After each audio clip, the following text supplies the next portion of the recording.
Right, there's something called a spoon nail. Now, if you look at the back of this spoon, see how it curves down at the end? Yeah. You get people that have got nails like that where they curve down at the end, right? Yeah. And when you come to stick a tip on, Yeah. I'm not actually going to stick it on because we don't want to be sticking it on again. What happens is that when you come down the nail and you find that ridge and then you roll forward and stick it on, because it's curving down at the end, as you roll forward it pulls off the underside of the tip. Got it. And you've got a space underneath.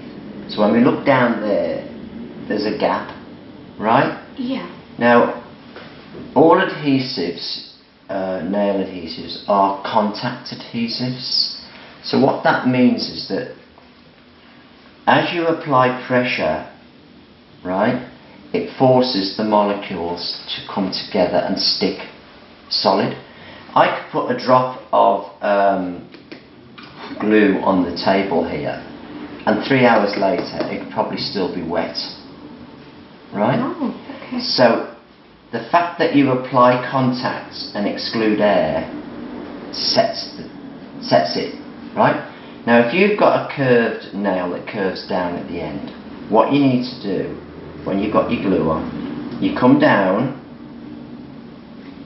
roll partly forward to get that bit stuck at the front, and then just finish it off, okay? Because then it pulls the nail up with it.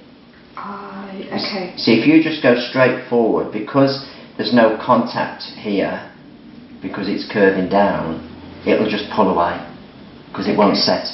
Okay. See? So what you do is just come down, roll partly forward until you feel it's stuck, Yeah. and then finish it off. Okay. Got it. And that way you won't have that space under there. Okay. And that's how you deal with spoon nails. Okay.